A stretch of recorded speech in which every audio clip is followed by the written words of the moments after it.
Welcome to the Demeere podcast. We talk about martial arts, self-defense, and a whole lot more. And now your host, Demeere. Hi everybody, and welcome to episode 14 of the podcast. So in this episode, what's coming up? First of all, as always, just a little bit of updates of stuff that's been going on. Then I'm going to tackle my thoughts on gun control as promised on my Facebook page. And if we have enough time left, I'll do a quick Q&A answering a question, and that should be the whole show. So getting started with some updates, what's new? A couple of people asked. So last week I went back for my final checkup with my surgeon. He was very happy with the progress. He said that basically, given the amount of damage that I had in my shoulder, this was actually much better than he had hoped for. So I'm well on my way to making a full recovery, in the sense that getting to a point where it's as good as it can possibly be. He clearly stated that, well, don't forget, you now have a patched up shoulder. It's not the same as having a brand new one or one that is without problems, but I should be able to get back to training, correctly and with a high amount of intensity like I used to. So that's good news. At the same time, we also checked my other shoulder, which was very likely to have the same issues that I had with my right one. Turns out, after x-ray and so on, that my left shoulder is doing quite well. So providing no accidents happen and knock on wood that doesn't happen, I shouldn't need surgery for my left shoulder. So I'm extremely happy about that, because I was actually not looking forward to having to go through this kind of stuff again. So it's very good news that I can stay away of that. So that's what's going on my on the health side of what's going on in my life. And then quickly, a few other things. So as most of you know, Paladin Press stopped operating last year, so all my rights reverted to me. I already put my videos back for sale again online on Pivot Share, and I'll put a link in the show notes if you want to check that out. But also I had a book with Paladin Press, Hardcore Heavy Back Training, and that book I'm in the process of republishing it, and that is actually getting close to the final steps. So just yesterday I received the final file that I needed, and that's the file that has the paper version of the book that I then uploaded yesterday to CreateSpace, which is a branch of Amazon that does paper book publishing. And I'm hopeful that today, maybe even tomorrow, I will get the final confirmation that everything is okay. And then I can order a proof copy. When I receive that tends to take 10 days, 2 weeks, depending on a bunch of factors I cannot control. And when I get that proof copy, I can check it for errors and see everything's okay. And once that is done, then I can release it. So hopefully in about 2 weeks, that book will be available again. Like I mentioned before, I will price it, in my opinion, much more sensible than Paladin Press did in the past. It will be very much competitively priced alongside the rest of my books that I have available. So that's something to look out for if you want to be notified. As always, you can sign up for my notification list. It's at wimdemeere.com/notification. You just put in your email address, you'll get an email. You need to click on the link to confirm. That's important, otherwise you're not on the list. So you're going to check your email, and there will be a link you have to click to confirm that you want to be on this list. And then I'll send you an email whenever I have something new or whenever I do a discount or something like that.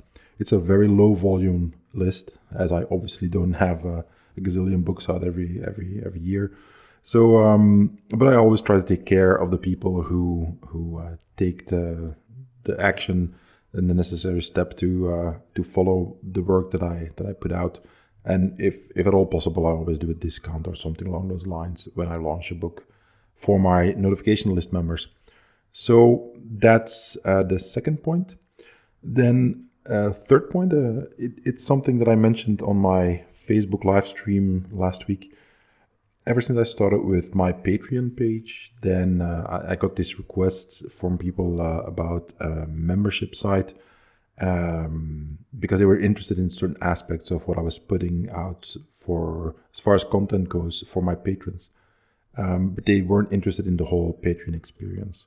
So I've been giving it some thought, and what I will do is share the technique section. So that's techniques, videos of techniques that I make for my patrons, and make that part of my pivot share page, which is where my Paladin Press videos are available, and make it a membership site as well, so that you can get those technique videos that I make on Patreon there, and you don't have to go through the whole Patreon experience. I had a couple of people also mention me that, given the whole fiasco that there was in December with Patreon, that they don't really they don't want to work with Patreon, but they do want to have access to certain things. So that's what I was thinking, like, okay, my whole goal is make my stuff available to as many people as possible in as many formats as possible. And there are limitations, obviously, but I try to make sure that it's easy for everybody to get access to the stuff that I bring out, whether it's books, videos, and so on. So, and that would be an option. So I'm looking into that in the sense that I have a pretty good idea of how I would do it, and it would be a very reasonable monthly fee to have access to those videos. And right now, I think there's about 14 or 15 technique videos already, and they all range from somewhere between 10 and 20 minutes of instructional material on a specific technique, or a handful of techniques that I show there and then really break down into detail. So that's one of the things that's coming up. Again, you want to stay up to speed about that, join the notification list. And again, I'll put that link in the show notes as well. And then you can be up to speed as well once something like that releases. That's the third point. And then moving on to update number 4, I was thinking about my Patreon page because I just celebrated the 1-year anniversary, and it's been really amazing, the support that I've got. But I do remember every now and then I would get an email or somebody contacting me privately on Facebook about the content. And obviously one of the downsides of Patreon is that it's all hidden behind a paywall, in the sense that whatever monthly rewards level that you choose, you get access to that. And I cannot show certain things to people. The Patreon website doesn't allow that. Unless I make something public, then everybody can see it. All the other content is obviously hidden for members only. But and sometimes it's a little bit difficult to get an idea of what that is. So what I decided to do is I will try to do every month a review of all the rewards that I made on Patreon. So give you an idea of which videos were published and about what's going on in the newsletter and all that kind of stuff. So that, and just post that on my blog just once a month and give an overview. And if something strikes you as interesting, then that might be a way for you to more correctly consider if you want to join my Patreon page or not. So it's just about sharing the information in a way that I can control. As like I said, Patreon doesn't let me show you certain things. And if I would try to show it on Patreon, again, I have to go public with everything, and then kind of defeats the whole purpose of getting support via the Patreon experience. So that's something that's gonna come up soon in one of the following days. Well, I'll put up the first review blog post about everything going on Patreon. And then one final update. So I got some feedback as well. What I do on the podcast is always tell you that there's show notes, and the show notes means that all the links that I talk about here, about products, about websites, about videos, and so on. If you go to that page on my blog, you see that all listed very clearly, and you just click on a link or whatever you want to see, and it's very practical. However, the URL is obviously very difficult to remember.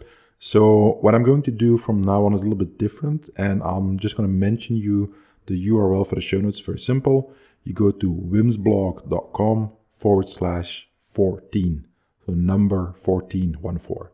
So wimsblog.com/14. And that is a redirect link that is going to take you to the correct page on my blog where you can see the show notes. So just trying to do that to make it more easy on you guys to find the show notes and just quickly get to the content you're looking for. So that's pretty much it about updates, which brings me to the main topic of this episode, and that is talking about gun control.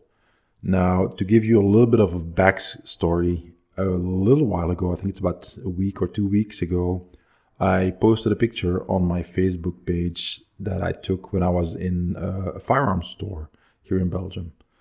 And I just put it online as I was sharing some stuff that I was doing on that day as well. I went to a whiskey store beforehand, didn't drink anything obviously, but and shared that. Everybody was fine with that. And then I took a picture in that firearms store, and I got several negative reactions, from offline as well, from people who follow me on Facebook and that I actually, meet in real life here in Belgium. Some of them were surprised that I posted that, but we talked about it and everything was fine. But I did get an extremely nasty email from some anonymous person who took offense on me posting that picture. Now, I'm not gonna, recite you the whole email. There's no point in that. It was pretty nasty and filled with expletives. So instead of responding, and replying to his email, I posted something on Facebook to respond to that and just to make it clear to everybody what was going on. So very quickly, the only reason I was in that firearms store is because I needed a holster for a course that I'm teaching very soon, which is about decision making. And one of the things we're going to do there is using an airsoft gun to go through shoot no shoot scenarios, which is something that is done in law enforcement and military for a long time. And it's a training tool. It's just that there's different ways you can do that depending on the amount of technology you have available. But it means that you are in the most basic form standing in front of a projector, and on the screen or on the wall somebody projects a video. You have a training weapon ready or at hand or in a holster, something along those lines. And what you see on the screen is the scenario, and it's real life video that was captured, but with actors, or there's different ways you can do it.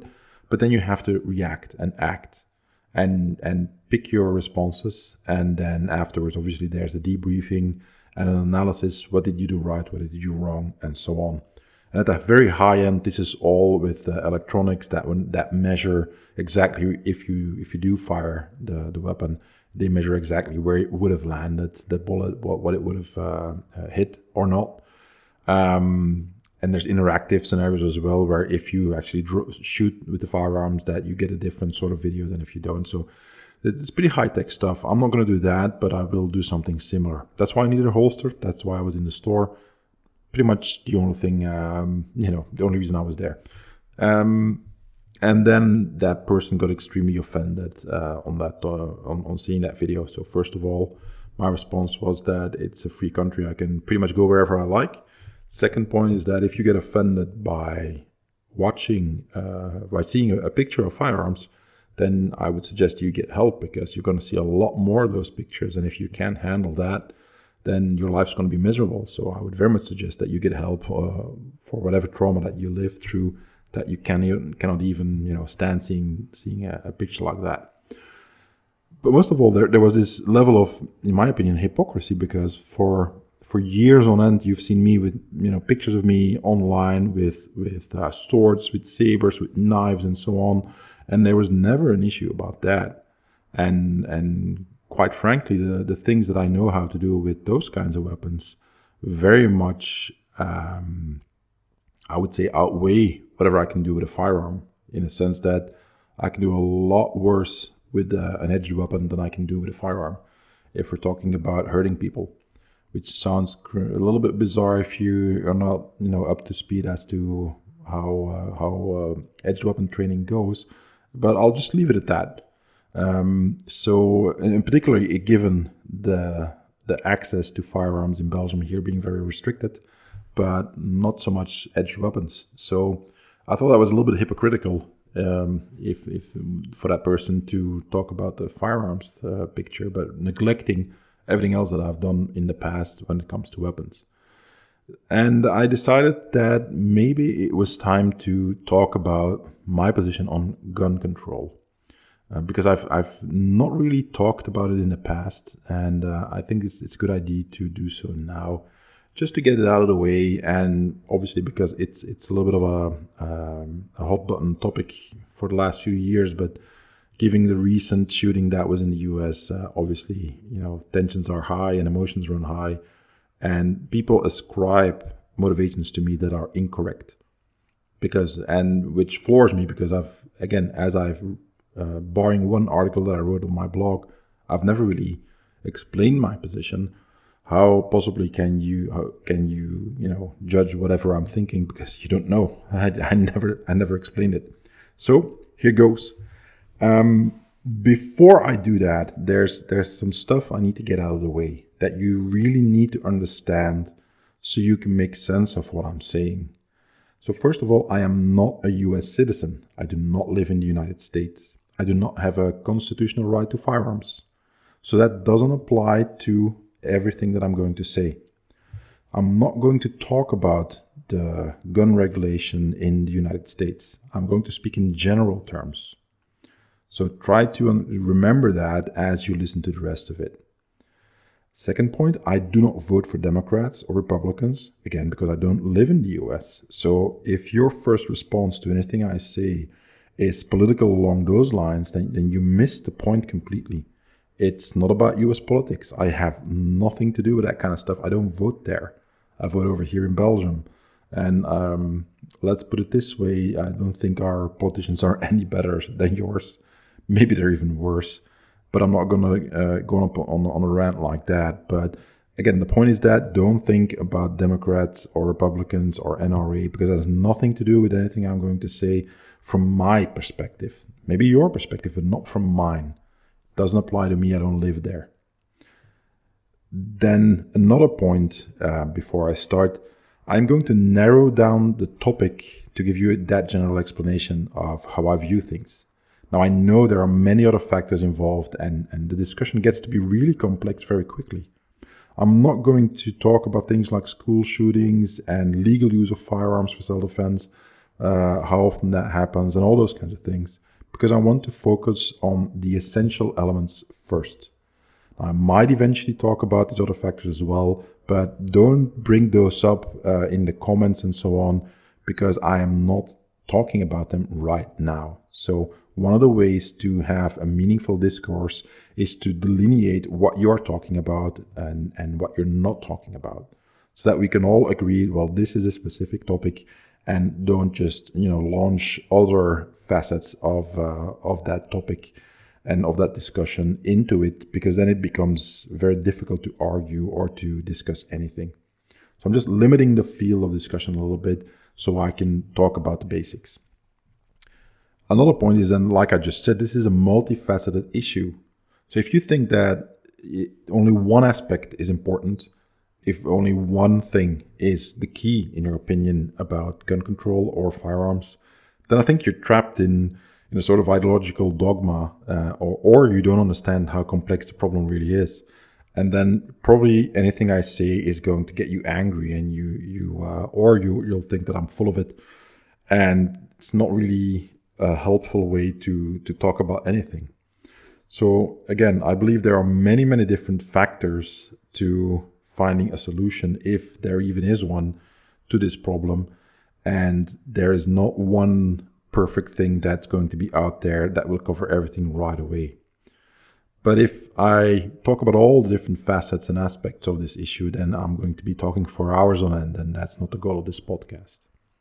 So all that stuff out of the way, there are some assumptions that I'm making that are my personal opinion and the way that I live my life. So I'm going to give you these straight so you know them up front.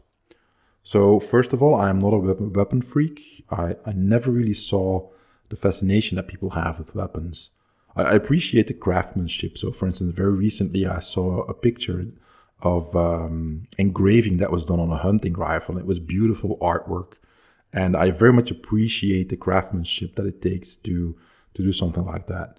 I appreciate that in all things, not just firearms, not just weapons, whether it's firearms, whether it's swords, whether it's a chef making a really delicious dish and you see somebody putting all, his craftsmanship in there and all his skill in there, that's something that I appreciate.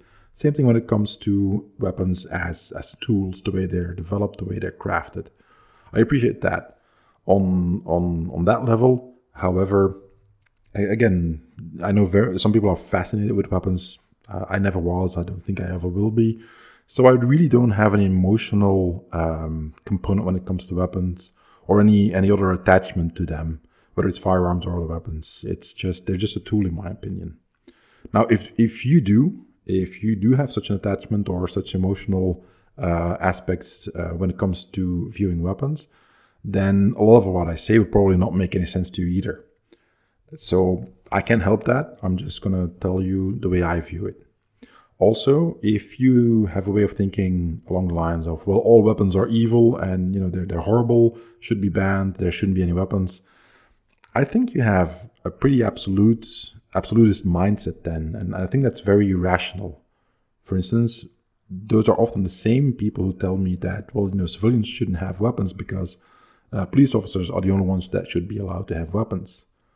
Well, then it follows that those weapons aren't evil. If you think they should be allowed by law enforcement and not civilians, then you're just qualifying who gets to have weapons. But the absolute statement of all weapons are horrible and should be, they shouldn't exist, I don't think that's a very constructive way of thinking. So again, if that's what you think, you will not like what I have to say next, and I hope you you don't hold it against me. But I try to have a more nuanced view, and I think that's more realistic. So that's the first assumption. Second thing, I wrote that one blog post that I mentioned. I wrote it about 5 years ago, I think, and it's called Why Gun Control is Not a Solution. I'm going to link to that in the show notes, and then you can read that blog post, and I go in more detail about the things that I'm going to mention in a little bit. So I would like to, send you to that page on my blog and read up on it, and you'll probably understand a little bit more where I'm coming from. Now, next assumption. Humans are violent, and if history is any indication, there will always be violence. It would be excellent if all violence stopped to exist on Earth forever, but I don't think it's realistic. I think there will always be violence. Should we strive to minimize it and avoid it? Obviously, that is, in my opinion, a very lofty goal, and we should all aspire to it. But it only makes sense to prepare for reality, which means preparing for violence. Another thing I believe is that you should take responsibility for your own life as much as you reasonably can do. And that instead of relying on other people or the government to do everything for you. So I'm a very big believer in being self-sufficient and taking responsibility for your life, for your own actions, and so on. Next assumption. You have a right to live. I don't think anybody's going to argue that. I think every human being has a right to live. What follows then is that you also have a right to defend yourself, because if you don't have a right to defend yourself, then the right to live is out the window. So I think both things go hand in hand. There are, at the same time, a lot of laws that regulate that, the right to defend yourself. You can't just do anything you want. There are a lot of laws already on the books that regulate what is legal self-defense. So that's a given. It's not me making it up. That is reality as we know it right now. One of the reasons why I think weapons should be allowed, again, this is an assumption of mine, is the disparity of force problem. I'm going to give you an extreme example to illustrate this. Obviously, it's not the only example, but it illustrates the concept well. Now, imagine if there's this street thug, and this is a young, strong guy in his 20s. He weighs 200 pounds, and he's attacking this elderly lady. She weighs 100 and 120 pounds tops. There's really no realistic way that she can defend herself physically without something to equalize that disparity of force. So, and then, for instance, a weapon, let's say a firearm, would give her a way to defend herself more realistically than just going into hand-to-hand combat with somebody who outweighs her by almost half her own weight, and who's a lot younger and stronger than her. So I think that's also a side of the issue that is often ignored, is that there's a reason why weapons can be beneficial. Again, can be. Another aspect, no right is absolute. And what that means is that all the rights we have, they tend to come into contact with each other constantly and go against each other. So I'll give you an example. Here in Belgium, we had this huge problem the last few years with squatters taking over buildings, and not just abandoned buildings, but actually buildings people would go on holiday and they would come back after 2 weeks, and there would be a family squatting their house, and they'd kick them out, change the locks. And the way the law was here in Belgium, that meant that those people had no recourse to get into their own house right away anymore. They would have to get the police involved, and it would take weeks, sometimes even months, before they could kick the squatters out and basically get back their own house. And again, I'm not talking about abandoned buildings. I'm talking about people living there. So in this case, there's the property rights of the homeowners, and then there were the rights of the squatters, and there's a right to have a roof over your head, basically, the right to live somewhere. Those two rights were competing against each other, and then the law had to get involved, and the government had to make some new laws, adjust what was going on, and now it's a little bit better. I wouldn't say it's perfect, but there were some changes. Now, I'll give you this example just to make you understand that whenever we talk about rights, that it's never in isolation. You have to see the right, whatever right you're talking about, as it is in context with all the other rights that are in existence. And they go against each other. There's no two ways about it.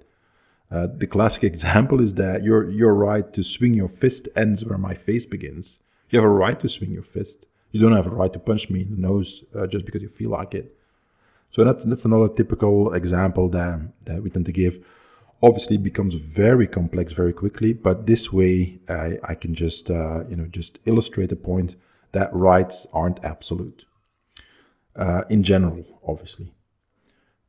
Another assumption, there are de facto limitations, and very few people argue about those. For instance, you can't just own any weapon. You cannot own a nuclear bomb. You cannot own a biological weapon where you have an Ebola strain virus that you weaponize and that you can just use for quote unquote self-defense. That's just not going to happen right now. That's illegal. You're not allowed. I don't know any country in the world where you can have that. You can take the most Western society, you can take the most archaic third world country if you like, but I don't know of any country where you can actually do that and get away with it. So there are already limitations in place, and any debate on gun control that we have will be about where do you draw the line, because there already is a line. Now, again, I'm giving you an extreme example so we can agree on the concept that there is a line somewhere. Where it is, we can talk about that, but there is one already. There is, like I said, no absolute right to defend yourself with anything that you like.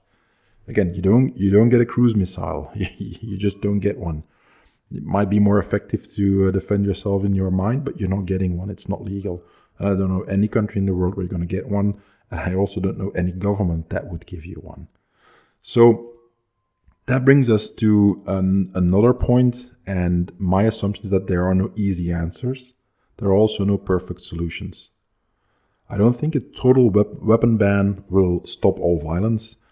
And I also think that a zero gun control thing will be the answer. I very much disagree with both statements. So in my opinion, it's a matter of making choices on what you think gives the best balance of improving the benefits of weapons existing and using them while trying to minimize the downsides of them. That's a balancing act. It's very difficult. It's walking on a tightrope. So where that balance is, again, that's a discussion.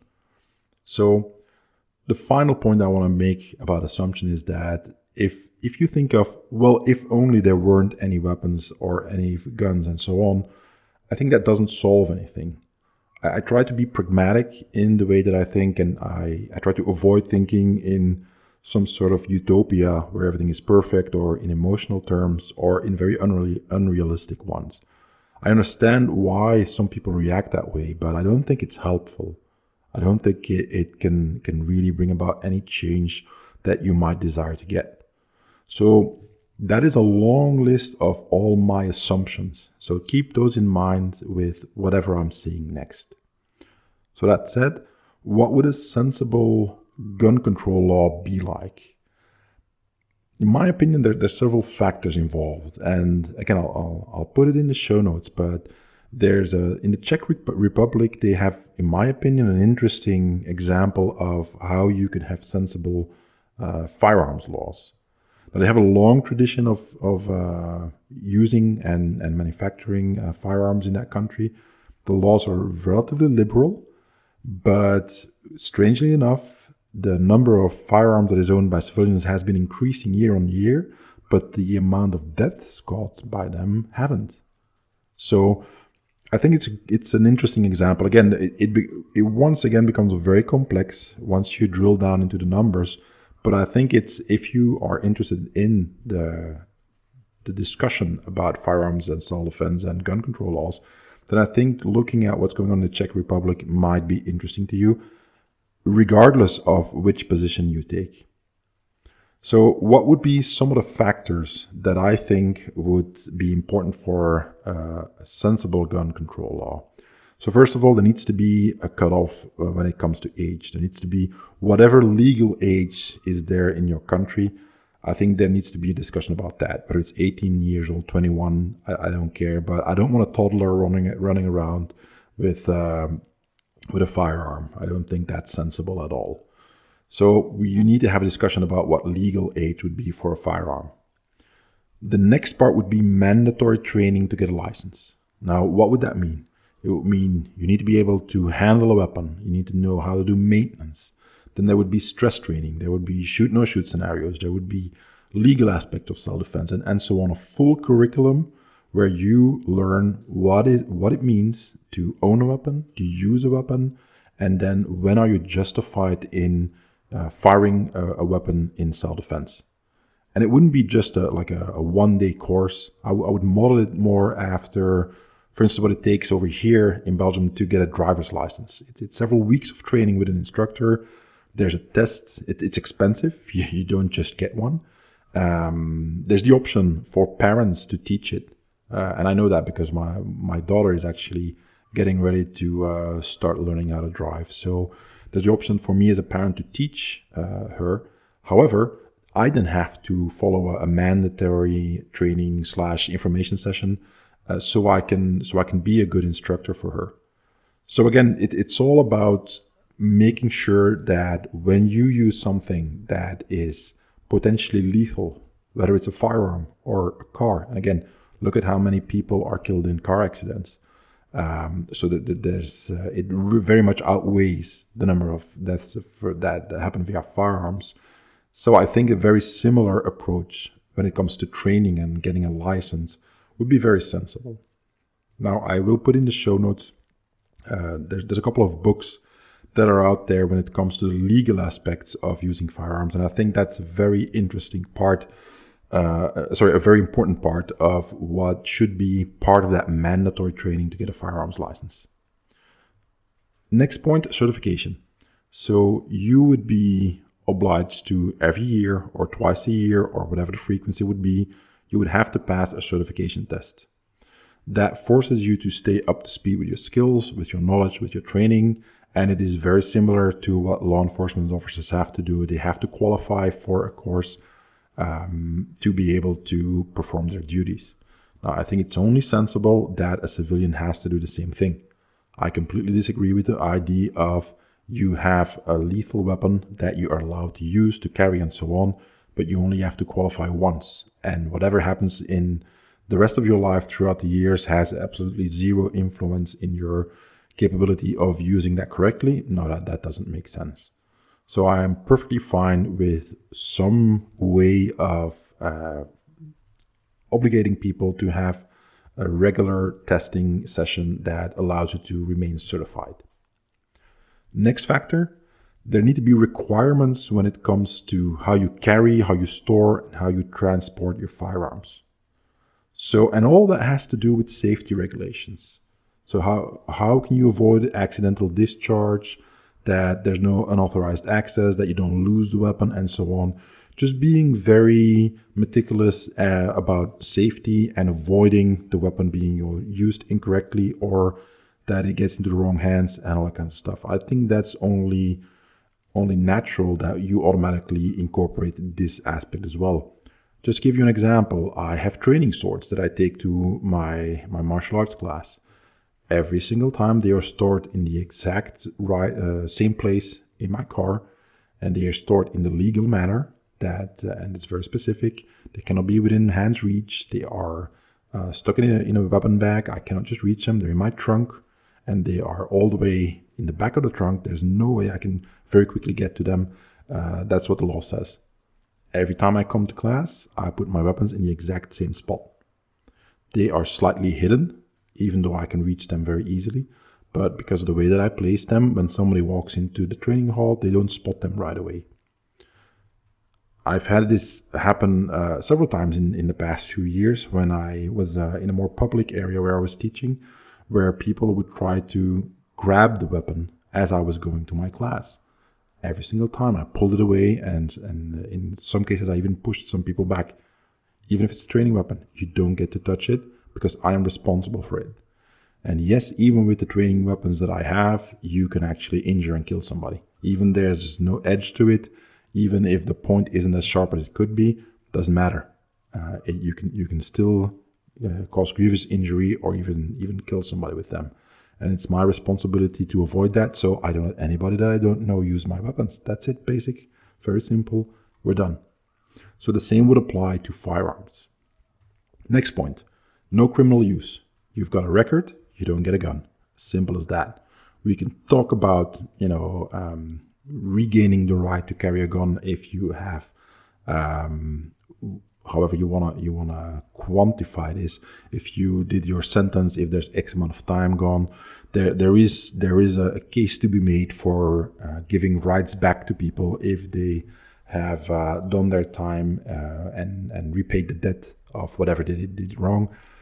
Once again, it's a very complex discussion, extremely complex, but I think there's a case to be made for that, while at the same time being very strict on if you are a criminal, you don't get to buy a weapon. You don't get a license. That's it. It's very simple.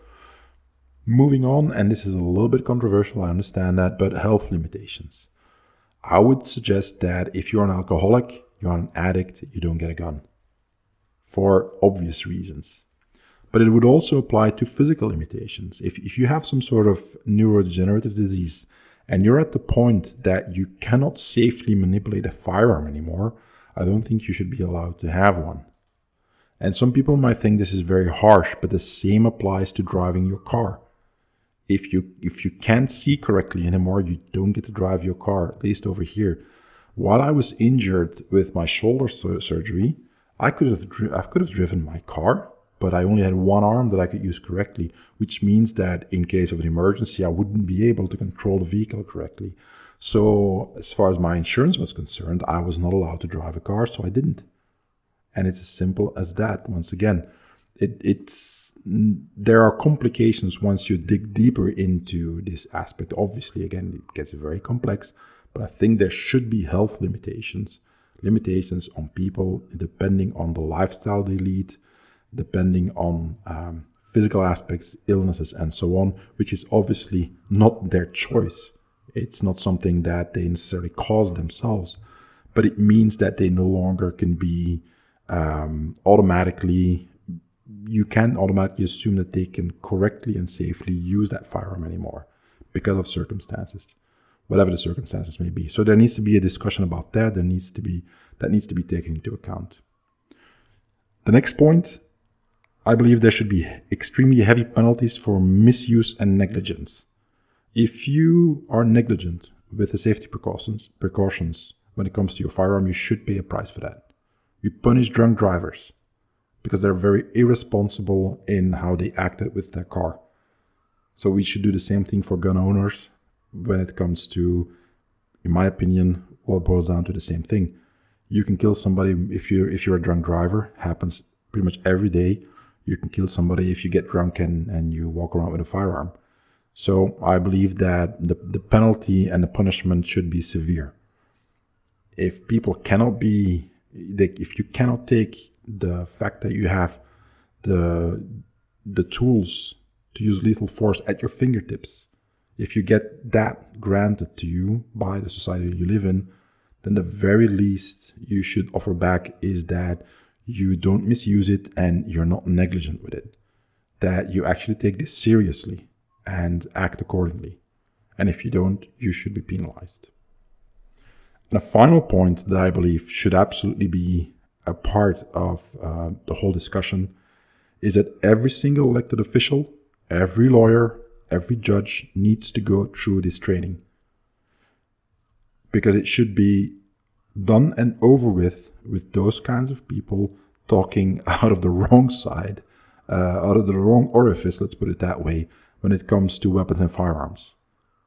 It should be completely outlawed that they talk nonsense or flat out lie, knowing full well what they're doing, just to win a case or to push some sort of political agenda through and play the political games and so on. I believe that it is one of the essential aspects of, if you're in such a position, an elected official, if you're a lawyer who's going to plead those kinds of cases, but more in particular if you're a judge who's going to sit on the bench and rule over this kind of thing, you need to know what you're talking about.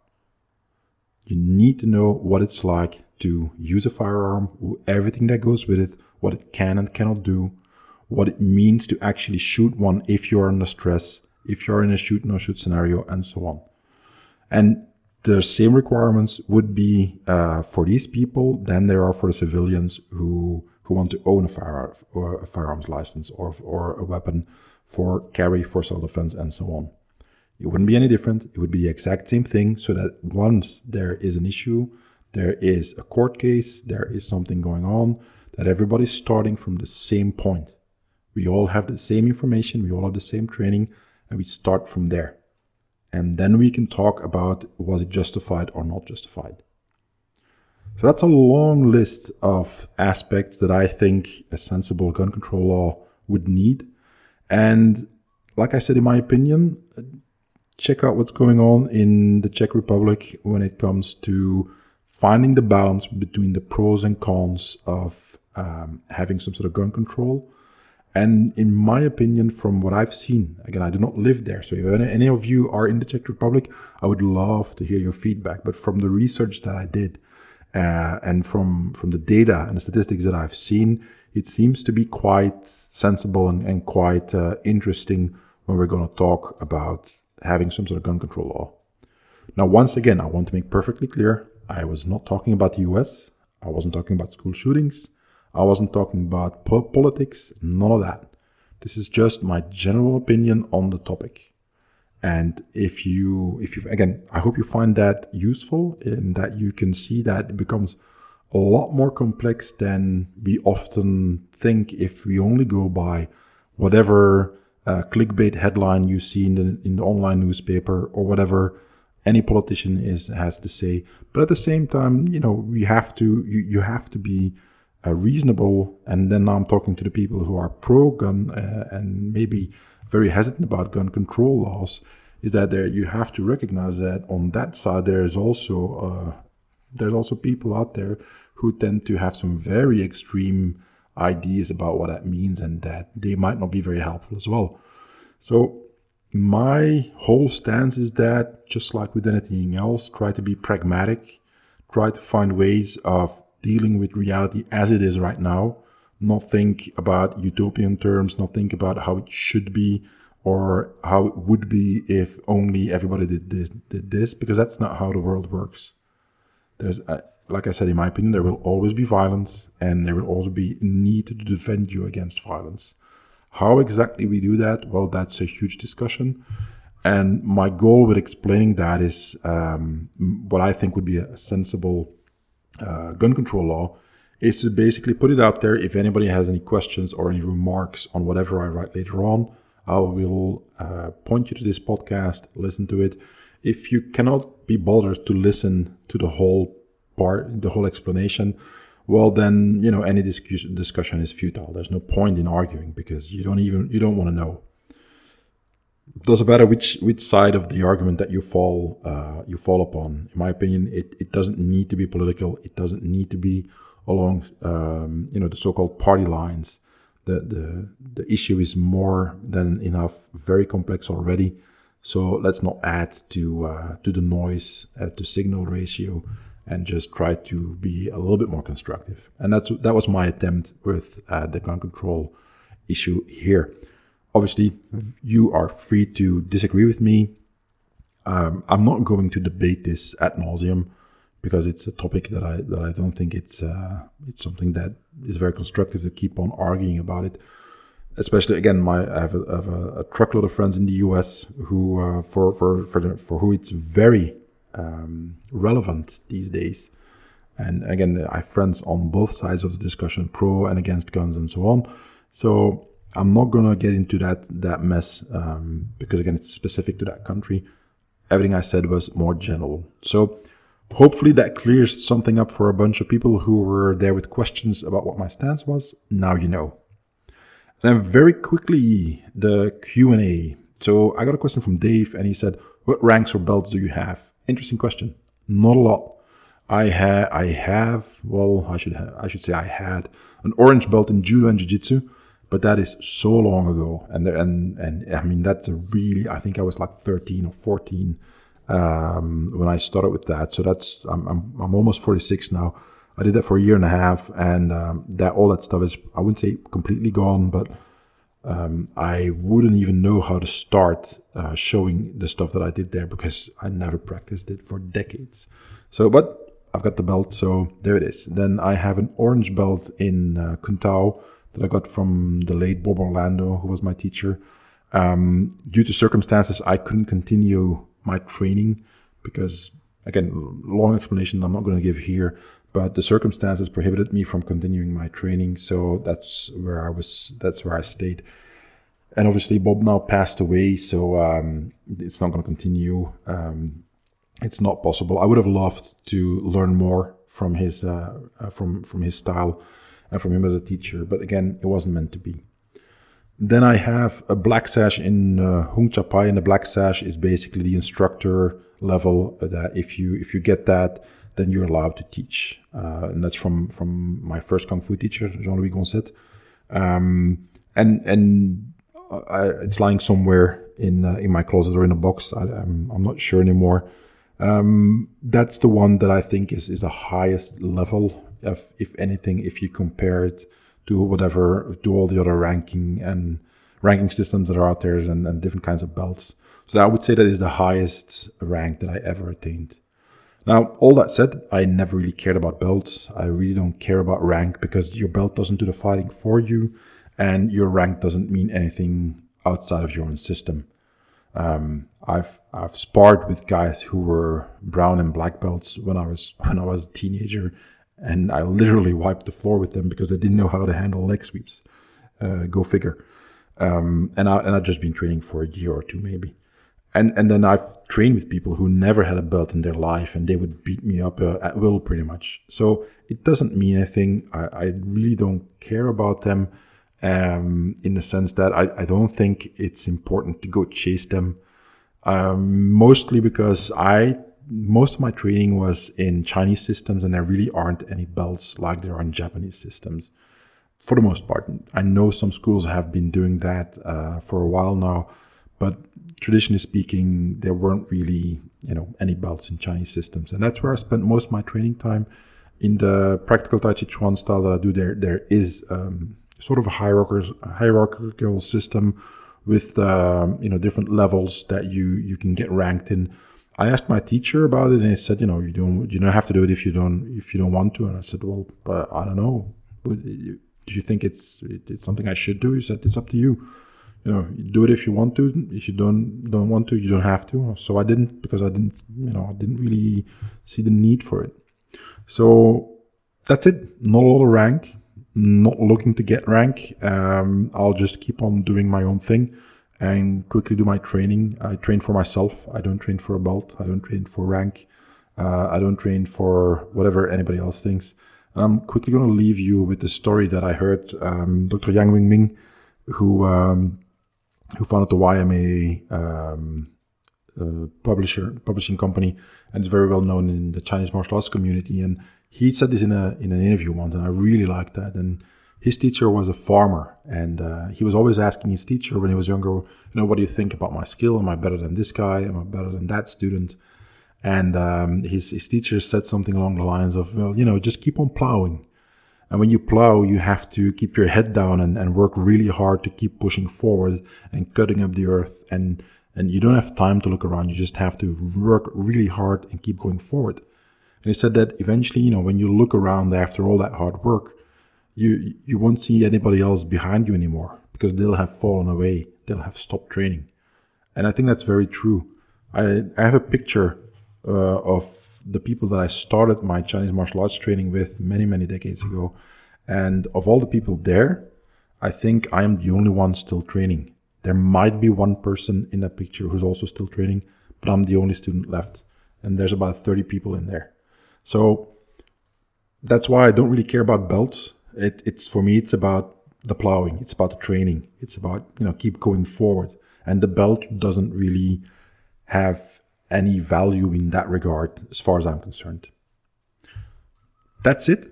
I want to thank everybody for listening to the show. As always, I will put up the show notes. And like I said in the beginning, you go to wimsblog.com/14. So that's the number 14.